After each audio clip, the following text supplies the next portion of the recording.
Energéticos, sejam bem-vindos ao canal do Vetor Elétrico. Depois de um longo e tenebroso inverno, nós retornamos. E sabem qual é o motivo do nosso retorno mais rápido?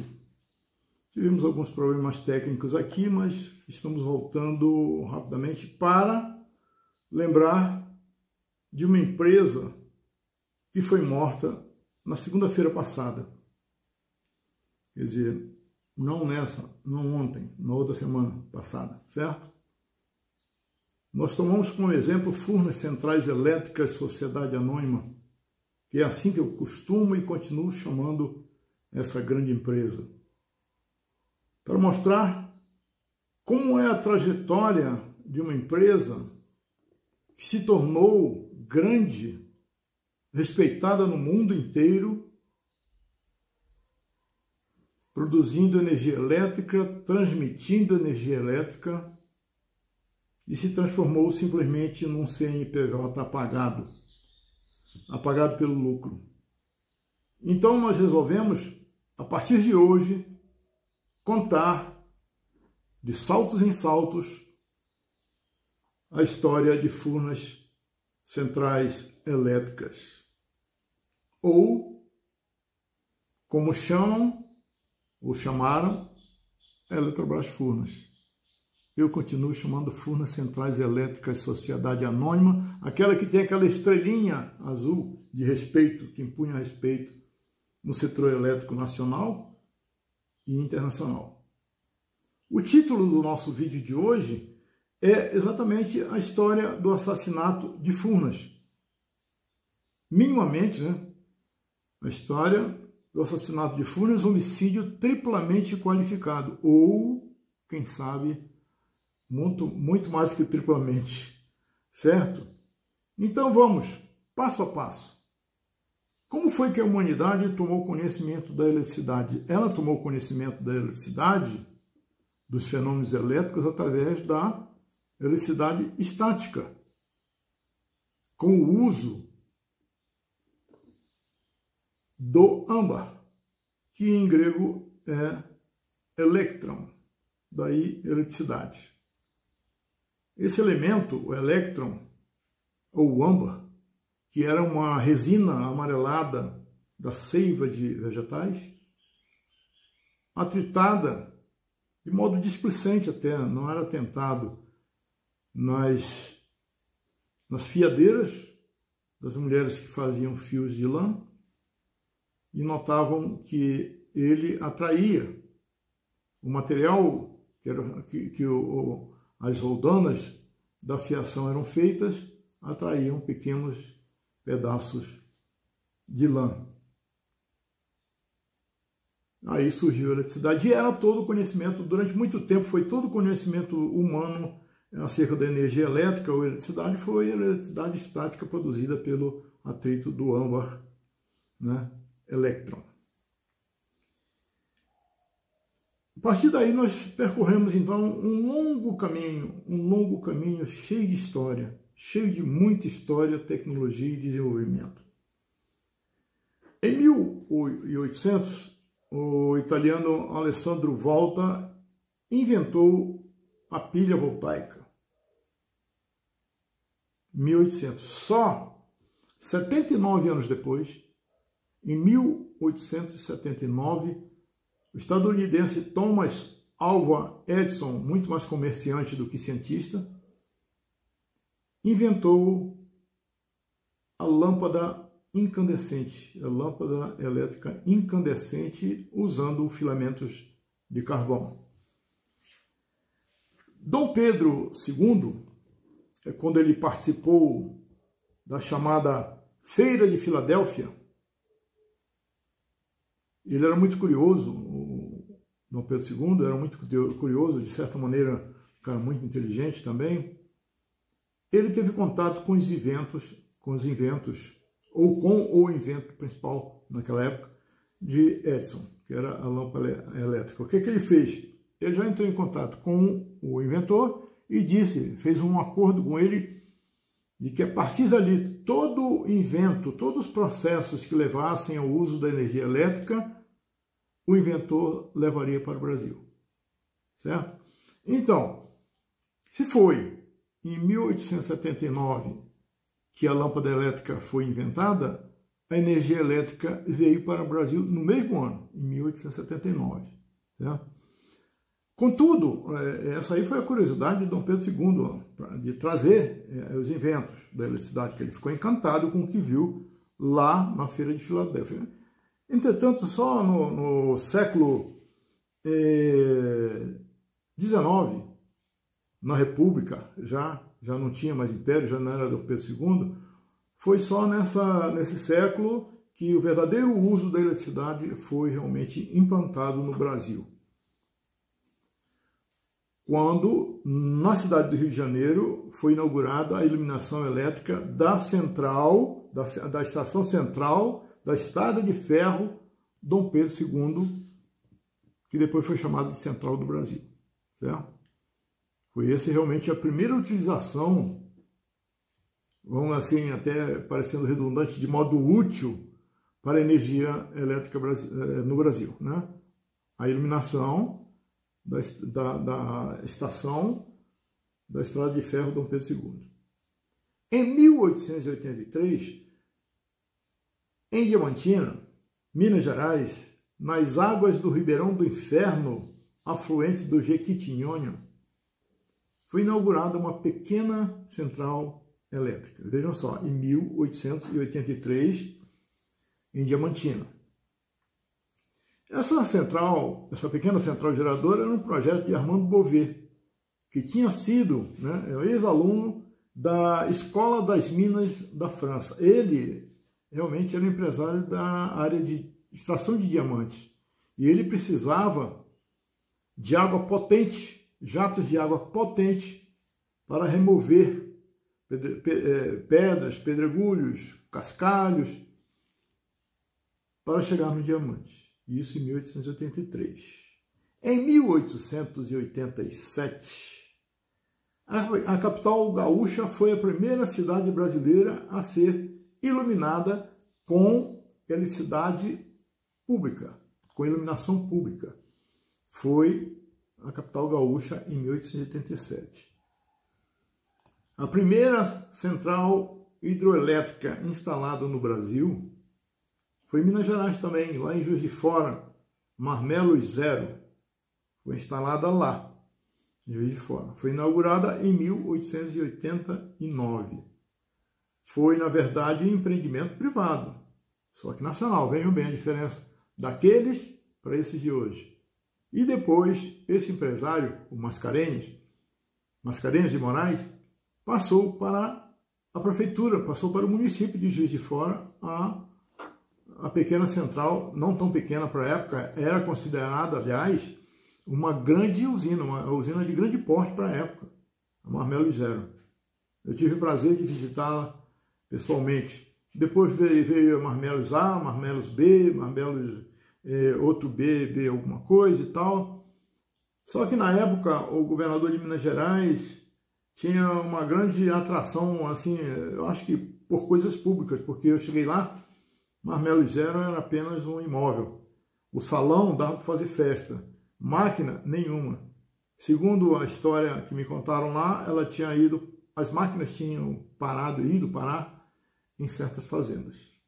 Certo? Não existia mais. Era só aquele salão, como eu digo, dava para fazer um forró. Entre as décadas de 1880 e 1900, a geração elétrica brasileira foi predominantemente termoelétrica, entre 1880 e 1890, certo? São 2 décadas, né? A invasão estrangeira à eletricidade brasileira começou em 7 de abril de 1899, como eu já falei em outras ocasiões, exatamente pouco depois da proclamação da República, né? Então, em 27 de abril de 1899, a invasão estrangeira no Brasil foi decretada. Capitalistas canadenses em Toronto, Canadá, criaram a São Paulo Power, Light and Power Company Limited, Limited. Consertem a pronúncia.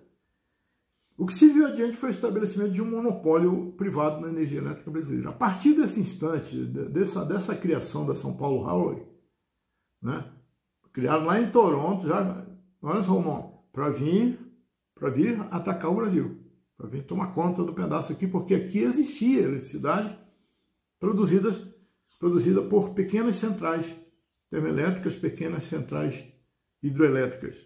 Normalmente empresários que mexiam com diamantes, tecidos, né? Que tinham outras atividades e eles precisavam da eletricidade e criavam pequenas, e aí o que sobrava eles vendiam, né? Eles colocavam num sistema ainda não confiável, né?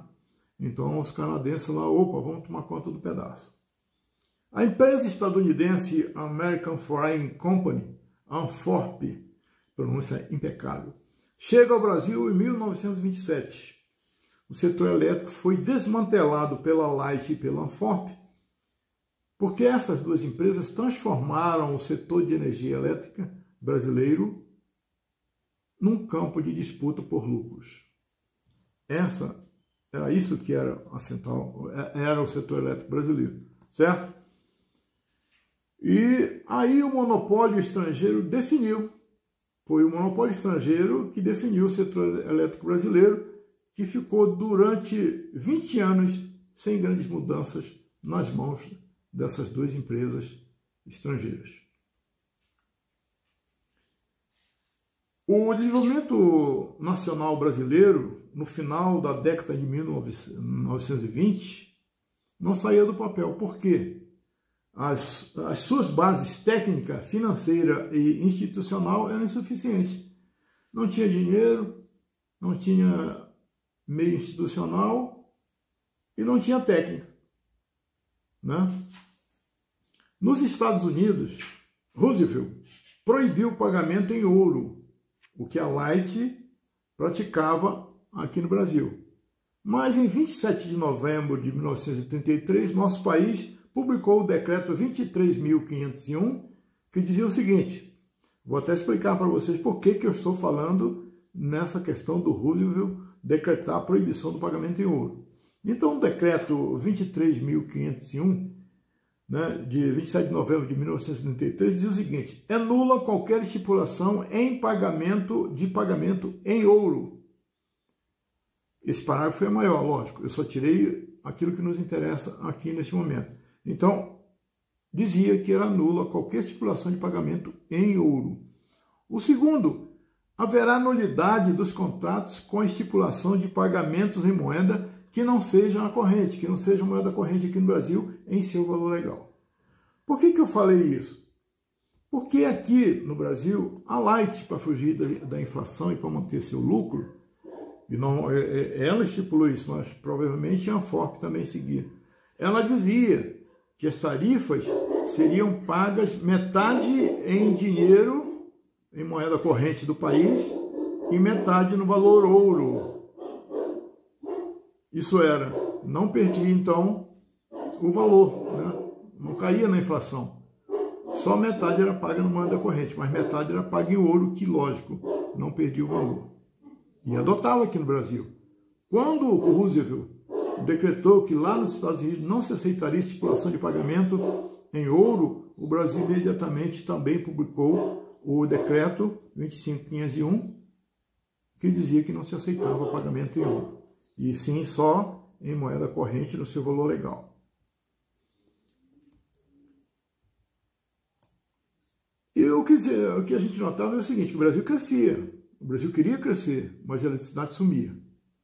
Então veio aí a demonstração da crise da eletricidade privada. Quando o Brasil crescia e não tinha energia elétrica para continuar produzindo, para continuar crescendo, se expôs à crise elétrica privada. E em 1942, já em plena Segunda Guerra Mundial, o Brasil então optou pelo racionamento. A solução que o Brasil teve na época foi racionar a energia elétrica, porque as empresas estrangeiras não forneciam eletricidade, energia elétrica suficiente para o desenvolvimento do país na ocasião.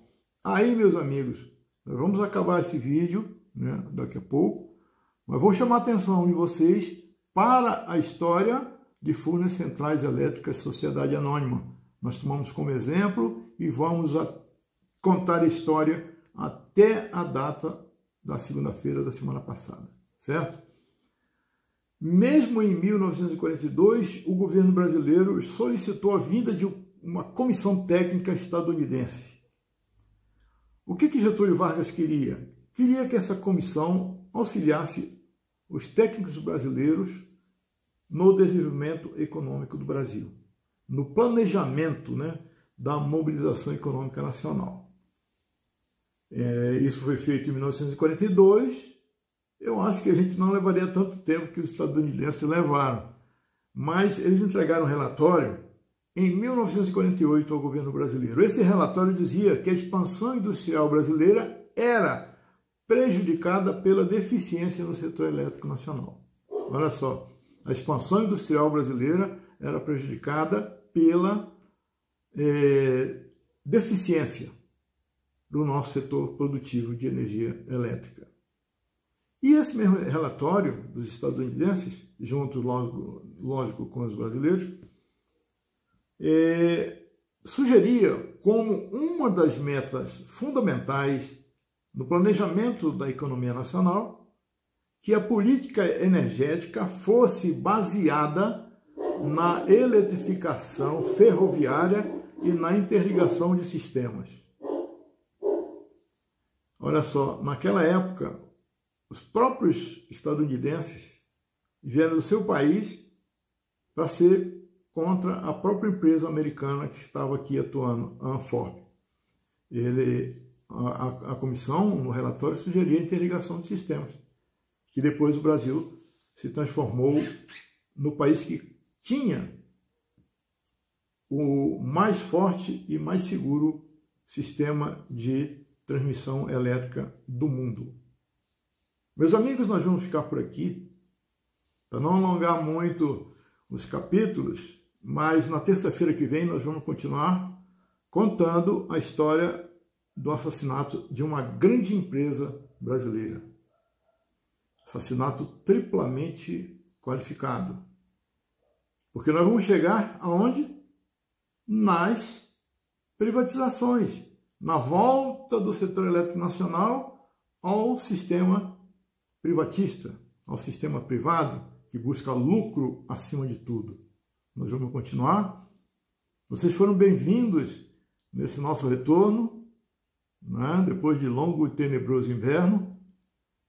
E foram bem-vindos hoje, como sempre foram bem-vindos e serão bem-vindos na próxima terça-feira, aqui no canal do Vetor Elétrico. Eu aguardo vocês, se Deus quiser. Até lá!